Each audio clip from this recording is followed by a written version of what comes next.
নাকাশিপাড়া থানা নাংনা সাহেবতলায় যে বিয়ে বাড়িতে তিনজনকে সাপে কামড়েছিল, সাপ ধরা পড়েছে। এই যে খরিশ এবং এই সাপটি দেখলেন ঢুকিয়ে ফেললো এবং এখনো আরেকটা সাপ নিয়ে আসছে।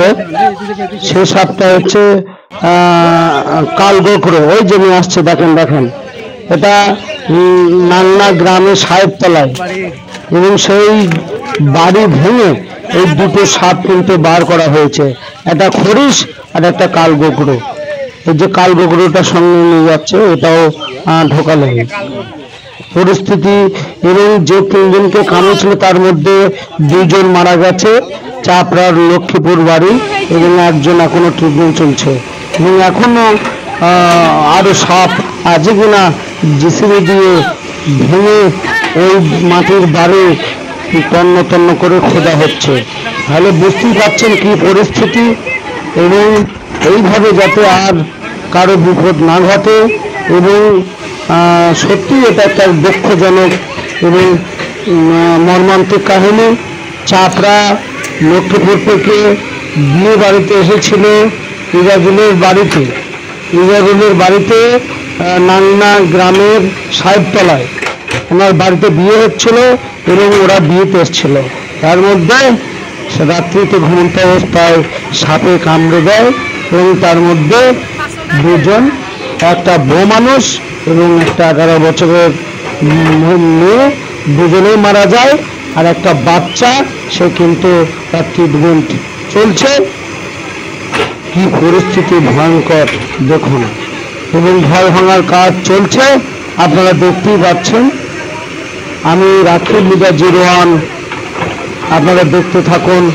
এই ঘর ভেঙে তন্ন তন্ন করে আরো সাপ আছে কিনা সেটাই কিন্তু খোঁজার কাজ চলছে। আপনারা জানেন বিগত কদিন আগে যখন তিনজনকে সাপে কামড়েছিল, একজন মৃত ছিল, কিন্তু পরবর্তীকালে তার পরের দিন আবার একজনের মৃত হয়। এখন শোনা যাচ্ছে দুইজন মৃত এই সাপে কামড়ে নিহত হয় এবং একজন গুরুতর জখম হয়, তার ট্রিটমেন্ট চলছে। তো এই যে বিগত দিনে আমি নাংনা গ্রামের যে সাহেবতলায় বিয়ে বাড়িতে ইজারুলের বাড়িতে রাত্রিতে ঘুমন্ত অবস্থায় সাপে কামড়ে দেয়, সেই বাড়ি ভেঙে সাপ কিন্তু বার করা হয় এবং একটা সাপ খরিশ আর একটা কালগোখরো। আপনাদের সামনে সেটাও তুলে ধরলাম আজকে সম্পূর্ণ ভিডিওটি, এবং বাকি আরও সাপ আছে কিনা সেটা জিসিবি দিয়ে ভাঙার কাজ কিন্তু চলছে, আপনারা দেখতে থাকুন।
গেল রে।